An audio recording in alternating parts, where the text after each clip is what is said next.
नमस्कार, मैं राकेश परमार। मित्रों, आज तो वैसे बड़ा ही महत्वपूर्ण सूचना था कि हमारे दिल्ली के माननीय मुख्यमंत्री जी का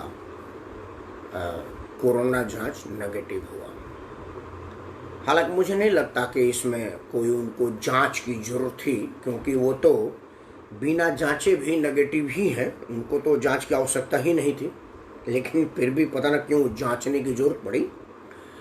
अगर उनके राजनीति के तासीर को देखा जाए, उनके बिहेवियर को देखा जाए, तो वो तो आदमी ही नेगेटिव है।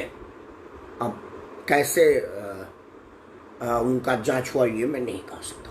खैर,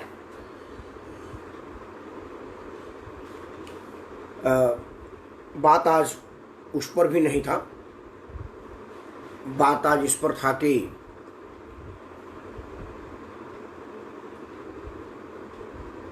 आज कोरोना के महामारी में करीब करीब दिल्ली के मुख्यमंत्री जी ने डरा दिया है। उन्होंने करीब करीब हम सबको डरा दिया। आज उन्होंने हमें इतना डराया कि हम समझ नहीं पा रहे हैं कि उसका क्या करें। अरविंद केजरीवाल जी जहां तक अपनी राजनीति की जो करने का उनका तरीका है, वो उन्हीं को मुबारक हो, वो तो वही जानते होंगे, वो हम उसमें क्या कहें। लेकिन आज उनके नायब ने, मतलब जो उनका उप मुख्यमंत्री हैं, उन्होंने करीब करीब आज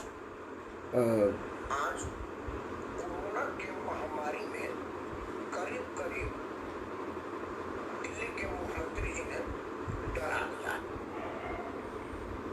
आज कोरोना के महामारी में करीब करीब। खैर, मेरा आज का प्रश्न था कि हमें अरविंद केजरीवाल के तबीयत से कोई बहुत मतलब नहीं था। अरविंद केजरीवाल जी के उससे मुझे कोई मतलब नहीं था। आज मतलब ये था कि क्या केजरीवाल साहब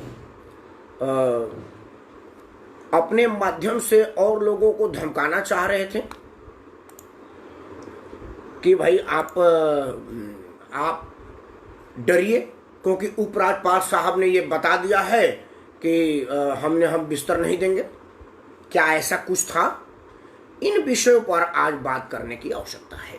मुझे आज इन्हीं सब विषयों पर बात करना है।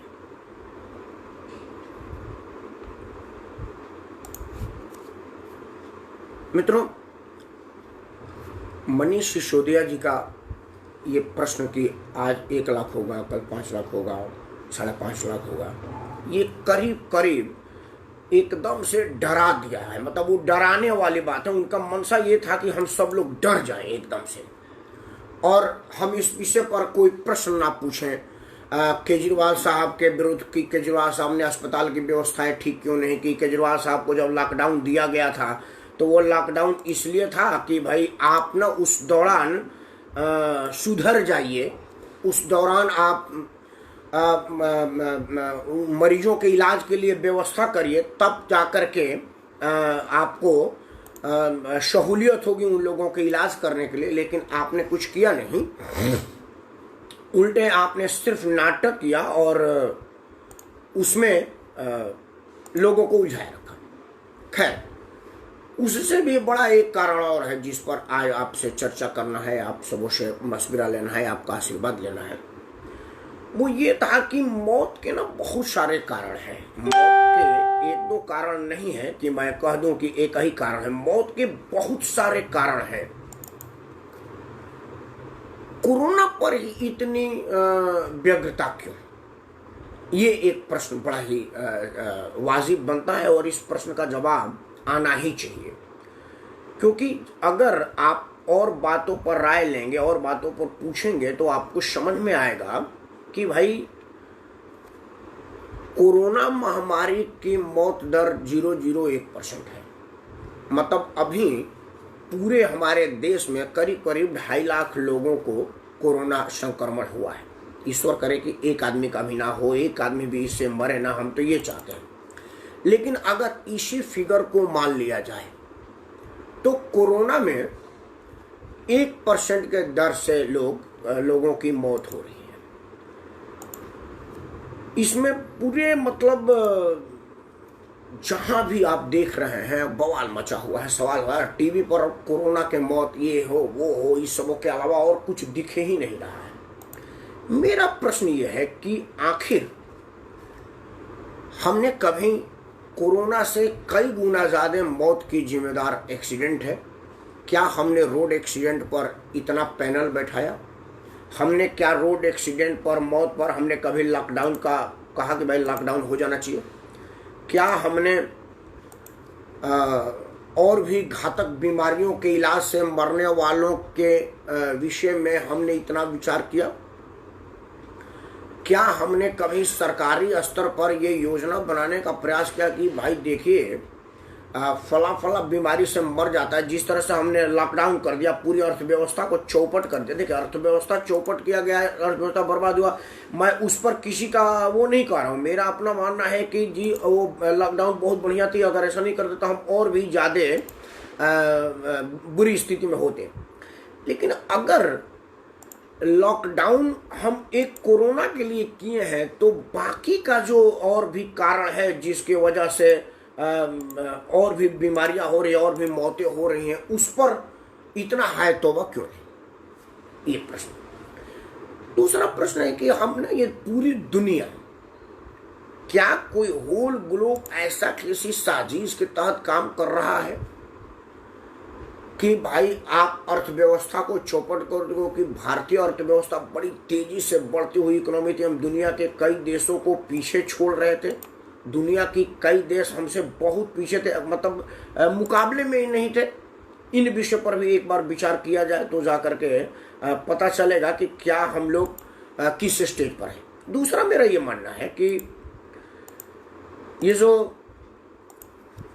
मनीष सिसोदिया ने आज जो इंडोर्स किया इस बीमारी का, एक तरफ, दूसरी तरफ भारत सरकार और केंद्र सरकार, दोनों ही सरकारों में से किसी ने भी ये घोषणा नहीं किया कि वो जो इंश्योरेंस दिया गया है वो प्रधानमंत्री के रूप में, कौन सा इंश्योरेंस था, कास्ट इंश्योरेंस तो मैंने करवाया नहीं इसलिए मुझे उसके विषय में बहुत ज़्यादा जानकारी नहीं है। लेकिन जो इंश्योरेंस दिया गया है कि 5-5 लाख रुपया लोगों का इंश्योरेंस हो जाएगा, उन 5 लाख रुपया के इंश्योरेंसों में से क्या कोई किसी ने कहा है कि भैया ये कोरोना के मरीजों का उसमें उससे पैसे से इलाज होगा? क्या वो किसी तरह के इंश्योरेंस के पैसे से इलाज कराने की छूट नहीं है? क्या आदमी अगर कोरोना से पीड़ित हो जाता है तो जो इंश्योरेंस कवर किया हुआ है हेल्थ इंश्योरेंस, उस पर ये मान्य नहीं है, उस पर ये लागू नहीं है? इस विषय पर किसी भी सरकार ने, ना तो दिल्ली सरकार ने ना केंद्र सरकार ने अपना कोई स्पष्टीकरण दिया। पहली बात। दूसरी बात ये कह रहा हूं मैं कि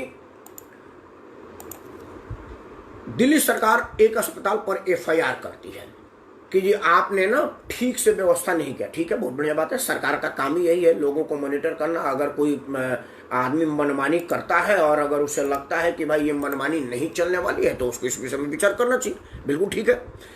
लेकिन एक भी सरकार ने ये नहीं कहा, ना तो ना अरविंद केजरीवाल की सरकार ने, ना किसी और सरकार ने, कि भाई देखिए ये एक महामारी है और ये बीमारी पूछ के नहीं आती है और इस बीमारी में पैसा कहां से आएगा ये सोचा नहीं जा सकता। आप एक काम करिए, government will pay all expenses so you will be admitted all patients. इस तरह की बात कहां किसी ने कहा है, कोई सरकार ने? क्योंकि महामारी है, अर्थक्वेक, भूकंप, ये सब जो महामारी आता है इसका तो प्रिकॉशन ही नहीं। क्योंकि किसी दुनिया के किसी देश में, क्या हमारे प्रधानमंत्री को मालूम था कि कोरोना आने वाला है? तो हमें कैसे मालूम? हम इसके विषय में इंश्योरेंस वगैरह करा के कैसे रखें या पैसे जोड़ करके कैसे रख दें? अगर ये सब चीजें नहीं है तो फिर क्या व्यवस्था है? सरकारों को ये बात बतानी पड़ेगी, क्योंकि किसी भी सरकार ने ये नहीं कहा है कि आपको हमने इलाज फ्री देना है। चूंकि हम सरकार है और आप भारत के नागरिक हैं, भारत के नागरिक होने के नाते आपका इलाज फ्री बनता है। अगर इस तरह की आप नहीं करेंगे और इस तरह की व्यवस्थाएं आप नहीं दे पा रहे तो आप किस बात की सरकार है? एक चीज का आज और मैं मांग कर रहा हूं, आज एक इच्छा मेरे को एक बात आप लोगों के सामने रखने के लिए, प्रश्न रखने के लिए, कि क्या ये ठीक नहीं होता कि हम सब लोग ये मांग करते कि कोरोना बीमारी पर कोई राजनेता किसी तरह की वक्तव्य ना दे, क्योंकि वो बीमारी का इलाज नहीं कर रहा है, बीमारी को और बढ़ा रहा है, इंडोर्स कर रहा है और लोगों को घबरा रहा है। कोरोना को ना वो फुटबॉल की तरह से दिखाते हैं, हमारे राजनीतिक लोग उसको फुटबॉल बना दिया है। मतलब केंद्र राज्य की तरफ मार रहा है, राज्य केंद्र की तरफ मार रहा है, भाजपा कांग्रेस की तरफ मार रही है, कांग्रेस सपा की तरफ मार रही है, सपा बसपा की तरफ मार रही है, मायावती मुलायम की तरफ मार रही है। मतलब उसमें यही हो रहा है कि आदमी एक दूसरे के तरफ उसको फुटबॉल की तरह से किक मार रहा है। इलाज कराने की बात कहीं कोई आदमी नहीं कर रहा है, कोई कॉन्क्रीट बात नहीं हो रहा है, ना ही कोई इस विषय पर अपना राय दे रहा है कि असल में ये होगा कैसे। पहली बात। दूसरी बात मैं ये कह रहा हूं कि हम एक तरफ डॉक्टर की राय लें कि हमारे राजनेताओं की राय लें, क्योंकि डॉक्टरों ने तो हमें बता रखा है कि आपको क्या क्या करना है। राजनीतिक दल के लोग एक दूसरे पर ब्लेम कर रहे हैं कि जी एलजी साहब ने मामला पलट दिया, तो एलजी साहब ने तो ये व्यवस्था किया होगा ना कि भाई हम उसका क्या करें, एलजी साहब ने तो ये किया होगा ना कि हम उसका क्या करें। मतलब कि आप सिर्फ व्यवस्था पर बकवास कर रहे हैं। आपके पास व्यवस्था से लड़ने के लिए, लोगों के इलाज करने के लिए आपके पास कोई व्यवस्था नहीं है, आपके पास कुछ नहीं है कि आप उस विषय पर कोई इलाज करें, कोई व्यवस्था करें। हाँ, आप सिर्फ चिल्ला रहे हैं, और मैं सीधे शब्द में कहूँ तो आप चिल्ला रहे हैं और राजनीतिक माइलेज ले रहे हैं, इलाज की बात कहीं से नहीं कर रहे। कोरोना ना तो डरवाने से जाएगा, ना ही घबराने से जाएगा। कोरोना जाएगा इलाज करने से, और अगर आप इलाज नहीं करेंगे तो फिर आप दूसरे को डरवाएंगे क्यों। समाचार चैनलों पर भी मैं एक विनम्रता पूर्वक हाथ जोड़ के कर रहा हूँ, हालांकि ये बेईमानी है। समाचार चैनल इसको ना तो मानेंगे, ना ही वो मानने के लिए बने। अभिषेक, मैं आपकी बात पढ़ूंगा, मैं पहले अपनी बात रख लूँ। आप लोगों के ही सुझाव पर बात होगी। मैं चाहता हूँ कि पहले अपनी बातें रख लूँ, उसके बाद आपसे बात, आप सबों का प्रश्न का जवाब दूंगा, आप सबों का दिशा निर्देश का पालन करूंगा। मेरा सबसे पहला ये प्रश्न है कि कोरोना के प्रति जागरूक फैलाने की जिम्मेवारी किसकी है। निसंदेह आप कहेंगे कि भाई सरकारों की, ये तो काम सरकार की है। तो दूसरा सवाल है कि अगर सरकार के पास ये जिम्मेवारी है तो सरकार कोरोना के प्रति लोगों को जागरूक करने के बजाय, अगर भाजपा है तो वो कांग्रेस का तोड़ निकालेगी कि ये कांग्रेस के टाइम में ये कारण हो गया था, इस वजह से कोरोना हो गया। भारतीय जनता पार्टी अगर होगी तो वो ये कहेगी कि जी ये फलाना कारण हो गया, इसलिए हो गया। मतलब वो अपनी बात रखने की बात करेगी। मैं दिल्ली में रहता हूं, दिल्ली में दो सरकार है, एक दिल्ली की सरकार है और एक दिल्ली में सरकार है, मतलब भारत सरकार और उत्तरी सरकार। रहने वाला मैं उत्तर प्रदेश की नागरिक हूं। मैं आपको सबसे पहला एक बात बताऊं कि उत्तर प्रदेश के मुख्यमंत्री माननीय योगी जी का चर्चा हमारा घूर विरोधी मुल्क पाकिस्तान कर रहा है। मतलब पाकिस्तान ने हमारी बड़ी तारीफ की है। उसने, पाकिस्तान ने कहा है कि भैया अगर आपको देखना हो, आपको सुनना हो, आपको समझना हो तो आप समझिए उत्तर प्रदेश के मुख्यमंत्री से। उसने बताया है कि जो उत्तर प्रदेश की पूरी आबादी है उतना पाकिस्तान की आबादी है। उसने कुछ तुलनात्मक, एक वहाँ का बहुत बड़ा पत्रकार ने कहा है, उनका कहना था कि अगर इस तरह की कोई बात है तो हमको क्यों ना प्रेरणा लेनी चाहिए उत्तर प्रदेश से। उत्तर प्रदेश के नागरिक होने के नाते मैं तो एक बात अपने माननीय मुख्यमंत्री जी का हार्दिक आभार व्यक्त करता हूँ कि उन्होंने ऐसा किया। दूसरा प्रश्न बनता है कि और जो लोग हैं भारतीय राजनीति में, जैसे अरविंद केजरीवाल की कथनी और करनी और कोरोना के प्रति लोगों की जागरूकता फैलाने और घबराने में क्या योगदान है, आपके सामने बता रहा हूं। अरविंद केजरीवाल का वो 1 लाख रुपया प्रति एपिसोड के हिसाब से वो जो विज्ञापन आपने देखा होगा, आप उनको देखते होंगे कि उनका विज्ञापन आता है जी देखिए 80% लोगों को घर में इलाज होना है, उनको बाहर जाने की जरूरत नहीं है। कई लोग क्लिनिक में, अस्पताल में चले जाते हैं, जबकि होता ऐसा है कि उनका माइनर होता है, उनका घर में इलाज हो सकता है। तो आप घरों में रहें, बाहर ना जाए। ठीक बात है, एकदम आप बढ़िया करो भाई। आप मुख्यमंत्री हैं और आप पढ़े लिखे आदमी भी, ये भी तो आपने दावा किया मैं पढ़ा लिखा हूँ। तो पढ़ा लिखा एक मुख्यमंत्री ये बात की दावा कर रहा है तो उसे स्वयं में अपने में भी तो उतारना पड़ेगा। मतलब थोड़ा सा छींक और गले में खराश आ गया, आप कोरोना जांच के लिए चले गए और ये इसका आपके पूरे आपके मंडली ने इसका पूरा विज्ञापन किया, आज आ जाएगा, कल रिपोर्ट आएगा। मतलब आप उसी वक्त जा सकते थे तो आपको लगा कि भाई 2 दिन बाद जाएंगे, 2 दिन तक एक खबर चलती रहे। अब 2 प्रश्न उठता है। पहला प्रश्न कि क्या आप ये चाहते हैं कि दिल्ली में कोरोना का लोगों में इतनी खौफ हो जाए कि वो घबराहट में हर अस्पतालों में जाने लगे? आप अस्पतालों को इंडोर्स कर रहे हैं क्योंकि एक तरफ ये चल रहा है कि ये ऐसा है, हम लोग 10 लाख रुपया 20 लाख रुपया खर्चा कर रहे हैं जाकर के, तब कोरोना का बेड मिल रहा है। एक आदमी बता रहा था, मेरा ही जानने वाला, कि फलाना अस्पताल है ना 3 लाख रुपया हमसे जमा करा लिया है। 3 लाख रुपया जमा कराने के बाद हमसे बातचीत कर रहे हैं कि बोलो जब तुम क्या कर रहे हो।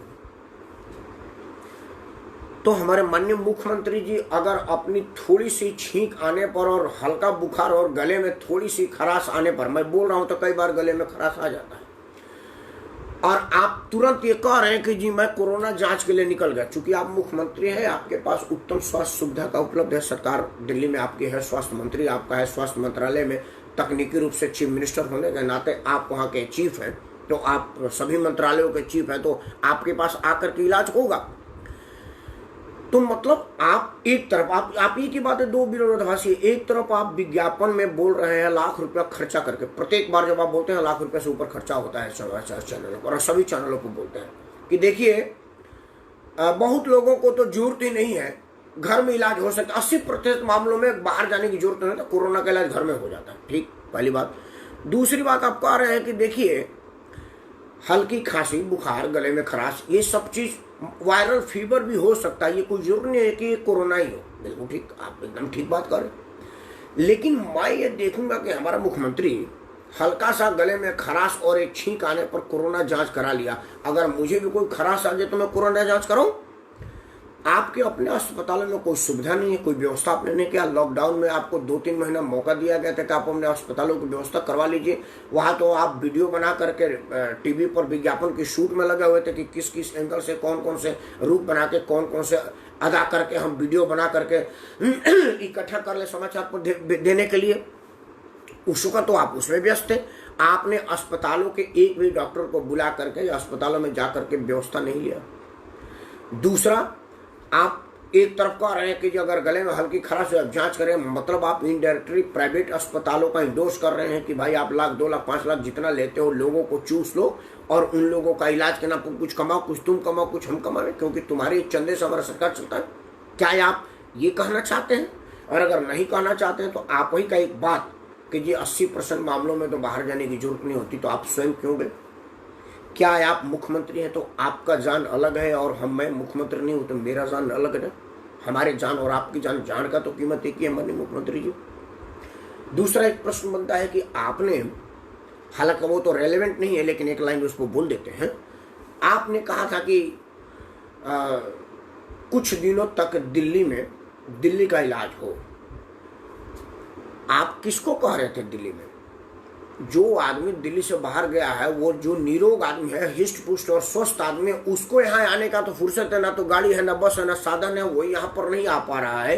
तो मरीज कैसे बलिया से, गाजीपुर से, बनारस से, बिहार से आ जाएगा? भाई कोई ट्रेन चल रही है, कोई साधन दे रखा है, कोई व्यवस्था चल रहा है जिससे अब मरीज आ जाएगा। और अगर मरीज नहीं आएगा तो तुम किसको रोक रहे हो? ये किसको बेवकूफ बना रहे हो कि जी बाहर के लोगों को रोक दिया जाए ताकि मामला इसी बार पर बहा चले, तुम्हारे फेलियर पर कोई चर्चा ना कर सके। अरविंद केजरीवाल दिल्ली में भी पढ़े लिखे लोग रहते हैं। आप कहते हैं ना कि पढ़े लिखे मुख्यमंत्री होने का कुछ फायदा है, तो पढ़ा लिखा वोटर होने का भी कुछ समझ लीजिए। वो अलग बात है कि सबके सब फ्री के चक्कर में आपको वोट दे गए और आपने वहां पर कोरोना भी फ्री में दे दिया और लाशें भी फ्री में दे दी। अस्पताल आपके अपने दिल्ली सरकार के अस्पतालों में 2-2, 3-3 दिन से डेड बॉडी पड़ी हुई है। एक बेड पर डेड बॉडी है और दूसरे तरफ कोरोना का पेशेंट बैठा हुआ है, उसका इलाज हो रहा है। दूसरे तरफ वो एक मरा हुआ डेड बॉडी पड़ा हुआ है। ये आपके ही अस्पताल का सीन है। और आपके अस्पताल में लोग मरे हुए पड़े हुए हैं और आप यहाँ पर ड्रामा कर रहे हैं। इस विषय पर भी आपको बताना पड़ेगा मिस्टर केजरीवाल कि आप ये क्या कहना चाहते हैं। आप मामले को डाइवर्ट करना चाहते थे या वाकई आप अंदर से डरे हुए हैं और आप चाहते हैं कि सब लोग डर करके प्राइवेट अस्पतालों की तरफ भागे, क्योंकि सरकारी में तो इलाज का आपने व्यवस्था छोड़ा ही नहीं है। 2.5-3 महीने की जो लॉकडाउन में आपको व्यवस्था दुरुस्त करने की दी गई थी, उसको आप विज्ञापन करते रहे। मुझे इस बात का था मित्रों, सबसे महत्वपूर्ण बात यह है, मेरा देखिए मैं डॉक्टर नहीं हूँ, मैं अभी कहा था उसी बात का गलत नहीं करूँगा। मैंने अभी कहा था कि कोरोना पर बात करने का अधिकार कोरोना के जानकारों को होना चाहिए। मुझ जैसे नासमझ जिनको ABCD नहीं आती बीमारी के विषय में, उनको नहीं बोलना चाहिए। लेकिन चूंकि हम लोग सामाजिक लोग हैं तो समाज पर तो कुछ बोल सकते हैं ना, समाज पर तो कोई प्रश्न कर सकते हैं, समाज पर तो कुछ चर्चा कर सकते हैं। समाज पर चर्चा करने के उद्देश्य से मेरा ये प्रश्न है कि मौत की जो हमारे देश में अब करीब जनवरी से आ गया है, हमारे देश में भी मार्च में तो पहला केस ही हो गया था, लेकिन जनवरी फरवरी मार्च से ओपन हो गया कि कोरोना हमारे देश में आ गया है। मार्च ही जोड़ लेते तो मार्च, अप्रैल, मई, जून, 3 महीना में 2.5 लाख का संख्या पहुंचा, तब जबकि मामला 130 करोड़ लोगों का है। दूसरा पॉइंट ये भी है कि हमने जांच इतना नहीं करना, जांच किए होते तो 2 करोड़ लोग हुए होते। अब उसका 2 पहलू, एक पहलू कि मेरा जांच नहीं हुआ है।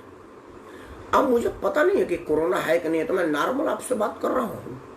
हो सकता है कुछ ऐसी कोरोना माइल्ड हो जो मेरा स्ट्रॉन्ग इम्यूनिटी पावर के वजह से हुआ भी हो और होके खत्म हो गया हो, मेरी इम्यूनिटी पावर ने उसको खत्म कर दिया हो।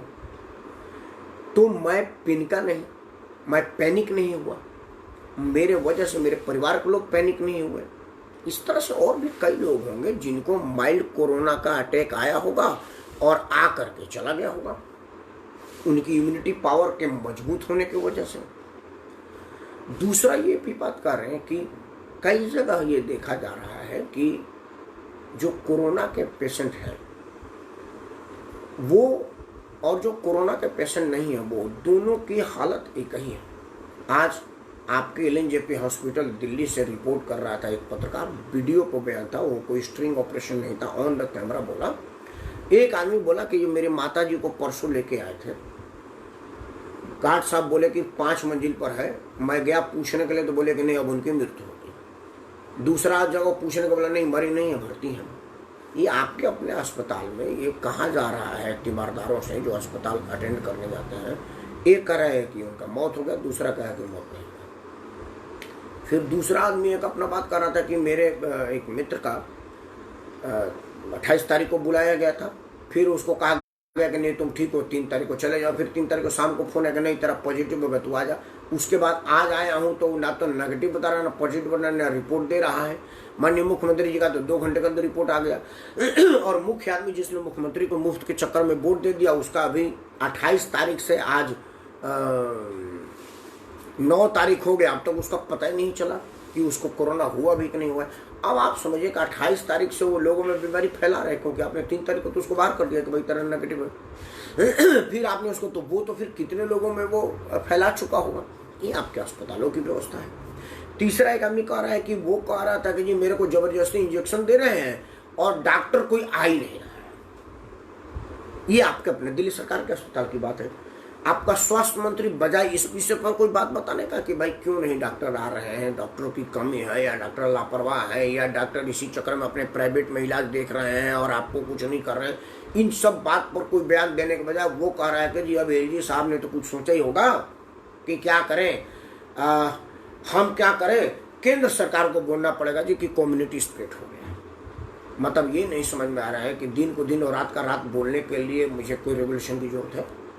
आपका डॉक्टर, आपका जैन जो आपका स्वास्थ्य मंत्री है वो कह रहा है कि हमारे हिसाब से कम्युनिटी स्प्लिट हो गया है, लेकिन इसकी घोषणा केंद्र सरकार करे। दिल्ली में आपकी सरकार है, वोट लेने की आपकी सरकार है, मुफ्त में बांटने की आपकी सरकार है, बवाल मचाने के लिए आपकी सरकार है, और कम्युनिटी स्प्लिट की सूचना देने के लिए केंद्र सरकार है। ये कौन से एक्ट में लिखा है कि भाई दिल्ली में मुफ्त के चक्कर में जान लेंगे आप, मुफ्त में चक्कर में अस्पतालों में लापरवाही से लोगों को मौत का शिकार बनाएंगे आप, और कम्युनिटी स्पिरिट का मामला वो मोदी जी कहेंगे।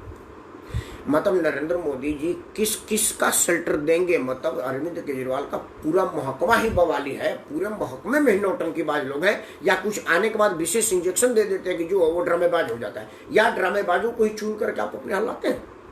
इस बात का जवाब आपको देना पड़ेगा, क्योंकि ये प्रश्न बनता है कि दिल्ली में, दुनिया के छोड़ दीजिए, दिल्ली में तो स्वास्थ्य सेवाएं आपकी जिम्मे थी, तो दिल्ली में स्वास्थ्य सेवाओं की हालत इतनी बदतर क्यों। एक प्रश्न और बनता है कि जब से आप मुख्यमंत्री बने, तीसरा टर्म आपका भी है, तीसरे टर्म के मुख्यमंत्री में आपने कितने अस्पतालों का निर्माण कराया, उद्घाटन कराया, और कितने अस्पताल दिल्ली को समर्पित किए। आप ये देंगे, वो देंगे, फलाना देंगे, आपने कहा था, आपने कितनी अस्पताल दिया है, कितनी कॉलेज दिया है, ये हमको बता दीजिए। और छोड़ दीजिए, जो पुराने अस्पताल पहले के बने हुए उसमें डॉक्टर आपने कितने नए भर्ती करके दिया है, नर्सिंग स्टाफ आपने कितने नए भर्ती करके दिए हैं, तकनीकी स्टाफ आपने कितना नया भर्ती करके दिया है, आप ये बता दीजिए। क्योंकि इलाज तो अस्पताल में डॉक्टर से होगा, टेक्नीशियन से होगा, नर्स और कंपाउंडर से होगा, मेरे और आपसे तो होगा नहीं। तो आपने कितना दिया है। दूसरा, एक और महाघोटाले की आशंका व्यक्त कर रहा हूं मैं। आपने कहा कि होटलों को मैं नहीं खोलूंगा क्योंकि उसको हो सकता है कि क्वारंटाइन के लिए रोकना पड़े और सरकार उसको किराए पर लेगी। ये बात मेरे नहीं समझ में आ रहा है कि जो आपने वो मोहल्ला क्लिनिक कितना किराए पर ले रखा है, अपने ही लोगों को किराए पर दे रहा है, वो मोहल्ला क्लिनिक में से किसी में आपने क्वारंटाइन बनाया क्या। जो मोहल्ला क्लिनिक है उसमें से किसी को क्वारंटाइन के लिए, या कोई केमिकल छिड़काव के लिए, या किसी को मास्क वितरण करने के लिए, किसी को कुछ भी वहां पर डिटोल लगाने की व्यवस्था इस कोरोना महामारी में दिया क्या आपने। आपको ये बतानी पड़ेगी कि आपके वो जो मोहल्ला क्लिनिक करोड़ों करोड़ रुपए की घोटाला है, उसमें कोरोना के कितने लोगों का इलाज हुआ, कितने लोग उसमें क्वारंटाइन की सुविधा लिए, या वहां कितने लोगों की मास्क पास का वितरण जैसा कुछ कार्यक्रम आपने करवाया, ऐसा कुछ करवाएगा। या आपके मोहल्ला क्लिनिक में कितने जगह में कहा गया कि आप मोहल्ला क्लिनिक आए हैं, रुकिए कोरोना है, चुनबार बीमारी है, हमको बाहर भेजना पड़ेगा, आप यहाँ आए नहीं तो हम ही भेज देते हैं। ऐसा कभी हुआ क्या आपके किसी भी मोहल्ला क्लिनिक में से सुविधा है का। आपको इस प्रश्नों का जवाब देना पड़ेगा। इस बीच कुछ लोगों ने पढ़ा, मार्गदर्शन का मैं चाहता हूँ लोगों को बात करूँ। एक तो चंद्रकला जी को नमस्कार, आप बहुत बढ़िया, आज का आपका कार्यक्रम बहुत सुंदर था, आपका गाना आज बड़ा प्यारा था, सब पुराने पुराने गाने थे, मैं जितना सुना वो हमारे पसंद के ही गाने थे। चंद्रकला जी को नमस्कार। अभिषेक लिख रहे हैं कि अभिषेक डॉक्टर बगताल के बीज पर आप दोनों मिलकर ड्रामा कर रहे हैं। डॉक्टर साहब, अब ये बात करीब करीब स्पष्ट हो गई है कि राजनीतिक लोगों को, मतलब मैं ये प्रश्न उठा रहा हूँ, आप अगर कैमरे पर आके बोलना चाहें तो आपका स्वागत है।